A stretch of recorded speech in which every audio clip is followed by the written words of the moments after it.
Hello, this is a quick start video for PioSOLVER. I'm going to show you some basic functionality and hopefully it's enough to get you started. So let's see. After opening the viewer, we see this screen here, and this is meant to browse a tree. But first we need to build one and then solve it, and only then we can browse it. So we go to the tree building and calculation tab here, and as you can see, there is a big tree building form on the left, and it looks a bit scary. It has a lot of options. You can choose ranges like this, or choose one of the pre-prepared ones. You can choose the board, starting pod, and etc. But this is a lot of work, and so for a quick start video, we are going to use one of those pre-prepared configurations here. As you can see, when I click them, all the settings are already filled in. So we are going to do 3-bet pot in with 100 big blinds, which is located under 100 big blinds category. Mm, Maybe we will play around with the board to make it a bit more interesting. Okay, so that's it. And now we can build a tree. The solver confirms that the tree is built.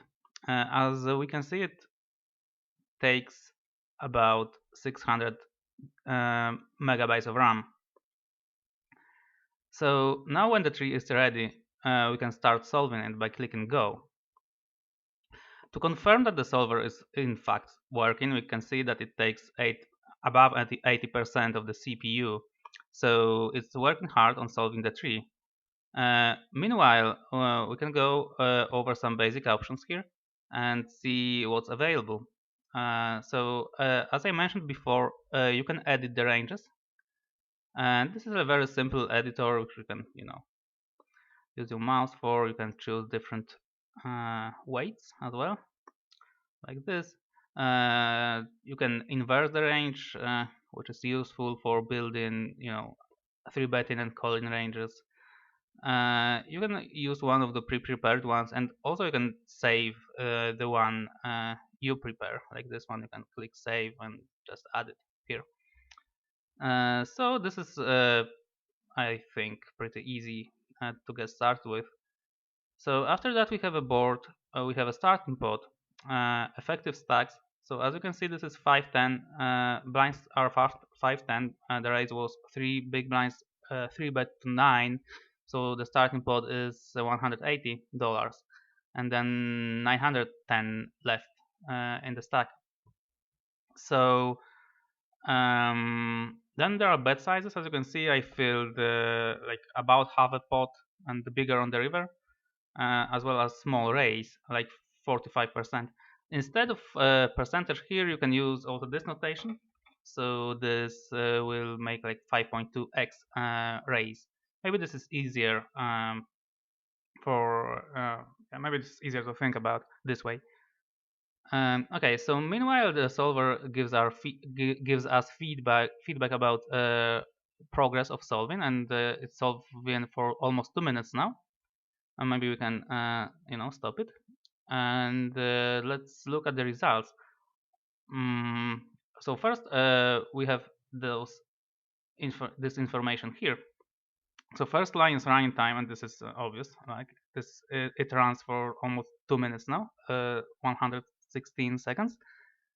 Then we have EVs for both players, OOP and IP. So those obviously sum up to 180 because that's the starting pot. So they represent EVs of current approximation, a current GTO approximation. So OOP player wins $99.7 and IP players wins 80.2. This is expected because OOP range is stronger because it's a 3-betting range and this is a calling range. So then we have 2 more lines. This is OOP, max exploitive strategy, and IP, max exploitive strategy. And those numbers represent how much it is possible in theory to win against current approximation. So let's see OOP, max exploitive strategy. It wins 100.2 almost, and that's a bigger number than this one. And it always will be bigger because this is current approximation. This is max exploitive strategy. So in perfect equilibrium, those numbers are the same, but they aren't here because that's just approximation. But it's already very close. As you can see, it's only like 0.3 difference. So the last one is exploitable for, and that means how much a perfect villain could win against our current approximation per hand. So it's only 40 cents, like 0.4 dollar, 0.4 of a dollar. So that's very little. And this number here is in dollars or in chips, and it's translated into percentage of the pot here. So we see that exploitability is 0.2% of the pot per hand right now. Yeah, so let's browse our solution. We click the browser tab here, and yeah, there is a lot of different information. So first, the way we navigate through here is we just click this decisions, and we have three of them. We can either raise, call, or fold. We choose one of them, like call. Then we can choose a turn card. I can go back by clicking like this, and maybe we can now choose a check, and then say a bet, a call, and another turn card. So this is, I think, pretty easy. You can always see one line from the tree, but you can always go back as well and choose different one. So the solver tells you here what node it is. So first node is OOP decision, like continuation bet or not, right? The board is still the same. Here's the pot and starting stacks. So let's say we choose a continuation bet. So what we can see now, there are three choices: raise to 260, call, or fold. The solver tells us how often every of those actions is taken. So raise is not very frequent. Majority of hands are calls, and there are some folds as well. So yeah, that's the basics. So now we have all those buttons here, and what they are good for is to display different results. So let's go over them one by one. So first, the strategy button, and yeah, you'll see there's some results here, and what they mean. There are color coded strategy. The way they are color coded is the same as here. So raise is in red, call is in green, and fold is in blue. So for example, here we see that there are some raises and some calls, and ace jack. This is the top pair, right? So once we hover our mouse above this hand, we can see details for every combination here. So you know, like the hands without a backdoor flush, raise or call, about 50-50, but the one with a backdoor flush always calls. This is interesting, but yeah. Another thing which we have here is the strategy and EV button. And it seems that nothing changed, but in fact it did. If we go to ace jack now, we will see that there are still color coded strategies, like green, a lot of green here, and a bit less green here, and more of red. But instead of frequencies, we have EVs of actions. So it tells us what the difference is in EV. So call is 244 for that hand, and if we go to like 8.5, we see that the call would be a call with a flash draw is obviously good, and that's why we have a lot of green here, and it's $166 to call. But if we don't have a flash draw, then it's already minus EV to call, and if we don't even have a backdoor, it's even worse. So that's expected, of course, but those are nothing hands, so we just fold them. But that's strategy. So strategies is frequency for every action, for every hand as well. So, but we have different buttons here. There's IPEV, as there's it's IP to act. We will show results for IP here. So IP is in position. So after clicking IPEV, we can see expected values for all hands. Uh, Starting from here. So yeah, the flush draw wins a lot, and other hands falls are close to zero. So yeah, it's a bit maybe confusing at first that you see that there's like one quarter of a square in green and the rest of the in red, because it's average over all combinations. But if you want to just see, say, EV for spades, so for a flush draw, you can click a spade here, and then you can see that everything is in green. So because yeah, those are for spades, and those here are for higher card spade and lower card, every other suit. You can do it like this. There's only spades now, or like this. So there are exactly spades and hearts. We can go back to see overall results. So this is very nice and easy to use, I think. So then there is IP equity, and equity is in percentage of the pot, and that's all-in equity. So how often this hand win at showdown, assuming it's checked down from here. So Ace Jack have 72%, something like set of sixes has 89. So that's just equity calculator, and again this works. Then there's IP range, and this is current range. As you can see, some of those squares are not filled 100% because I'm using the square size proportional to weight checkbox. Like now you have all of them, and now they are scaled according to current weight. So, yeah, this is for now. This is a pre-flop weight, but then we will navigate to turn and see how it changes. So you can also display that in number of combinations, because now it's weight, so it's one, but you can change it to number of possible combinations. If you go to tools, configuration, and click this one, you can see that those are number of combinations. So 3 of this, because one is removed by a jack, but 4 of those and stuff. But yeah, we'll go back for now to standard settings. Yeah, so those are the buttons, and you can see that all the strategies you can just see. And also, I recommend you checking this one here, refresh on new selection. So this one, this way, when we navigate the tree, it refreshes for us, and it's, as you can see, it's very fast. There's no delay at all when we choose a turn card like this. You instantly see the strategy for OOP again. If we choose different turn card, it's instantly updated as well. We go, and now it's instantly updated as well for IP. There's absolutely no delay. You can browse like this, go here, go back, go choose different card, and it's always updated instantly. So it's very convenient to use. So another feature I would like to show. Let's go back to a flop, choose some turn card, and here there's a second barrel for OOP. And now this decision here is a decision for IP player against the second barrel, and we can see that there is some raises, some calls, some falls, and maybe we would like to see which hands raise. What is the raising range?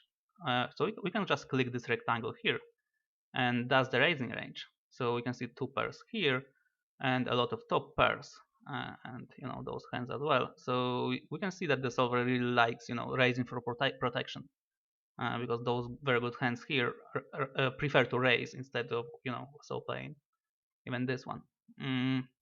So that's interesting. If we want to see a calling range, we can do this, and then this is a calling range. So not very surprising. It's not very surprising that we have a lot of top pairs here, a lot of second pairs. Yeah, some flush draws, a lot of flush draws. Yeah, and folding range. as well. It's interesting to look because often like to see what hands fold.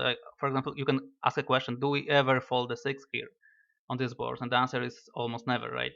Because there are almost no sixes in folding range. But do we ever fold a five? We don't fold it either. So what do we fold? We fold like overcards, some ace highs. So yeah, we don't fold much, and as you will find in general, optimal strategies don't like folding. So the old saying that you can't win if you fold is, yeah, have some confirmation here.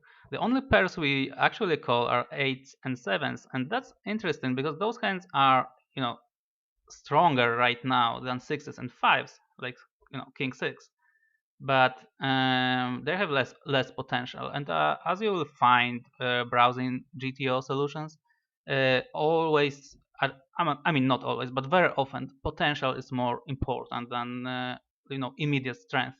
So even though eights are stronger than king six can make two pairs in many ways, and that's better hand. And also king six have a blocker to sixes. So when we have a six, it's less likely that our opponent has something strong like a set or two pairs, and that plays a role as well. But this is maybe a bit too advanced for a quick start video. So let's see what other features we have here. Another thing we can do is there's the turn we selected is five of clubs, and we would like to see the same situation here, but for other card. So one way we can do that, we can go back here, choose different card, choose bet again, and then we will see the strategy for different card. But this is not very convenient because you need to go back and forth and click again, and when doing that you will probably forget the strategy you had before. So one way you can do it faster is hold your control key and use arrows like up arrow and right and left arrow, and by doing that you can choose you can change cards like that. You see, I am going from 7 of diamonds, 8 of diamonds, 9 of diamonds, 10, and the range is updating for me because this checkbox here is refresh on new selection, so it's updating for me automatically. So yeah, I can see how the strategy changes for different cards. You can also change the suit as well by using left and right arrows, as here. So now there's 5 of hearts and this is 5 of spades. You can also do it on the river if we go do a call and choose some river card, and then this is strategy against third barrel. We can change the river cards as well. As you can see, there's no delay at all. It's just updates instantly, so this is very convenient to use. Yeah, okay, let's go back to turn. And one more feature I want to show in this short video is Range Explorer. So we have this, strategy and range here. This is pure strategy. This is scaled with range. So the hands which are less frequent have the rectangles are not filled to the full. But if we want to analyze the range, we can go to Tools, then go to Range Explorer and open in current spot. And what we see here is a very simple range analyzer, so to speak. And now we are exploring IP range. If we select all the hands, we see the range, our current range. Here we have a graphs. This is equity, and this is EV. So we see that most of the EV is won by the strongest hand. So this is not very surprising. You can see the raising range, calling range, folding range. Again, all the range. So here it's split to categories. How often we have a flush, how often we have a straight. And so let's say we want to answer the question how often we have at least top pair. So we click select none, and you see that there is 0% selected now. But if we select top pair, over pair, two pair, set, straight, and flush, we see that it's 49%, almost 43% now of our range. So it's interesting to realize that almost half of our range is top pair or better on this board. If we add a flush draw, it's a lot more. Yeah. So that's one way to analyze, and there are a lot of options here. You can show equity, but also you can show EV for hands, as well as equity realization. But those are more advanced things, and maybe I will go over them in future videos. So let's see if there's anything left. Yeah, I think that's enough for feature overview when it comes to browsing. I hope you can get hang of it by clicking around and see how things change. Maybe one word about the tree building. What I did was I used one of the pre-prepared configurations. And I think the best way to start playing around with the solver is take one of them and then change things and see how the tree change. So for example, this one here, if we build it again, that means we lose our solution. You see there's like 50-50, everything is 50-50 now.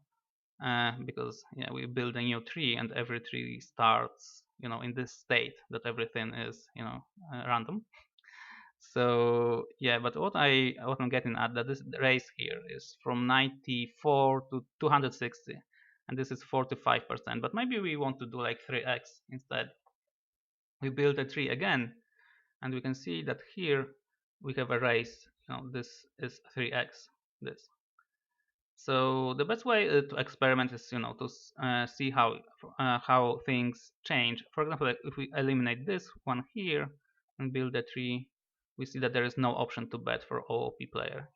They can only check. And if we get it back and build a tree, we have it again. And maybe if we add all in here, we don't have all in because there is a limit how big all in could be. But if we do this, there will be an additional option like all in.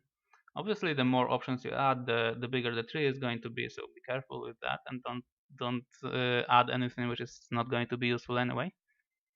Yeah.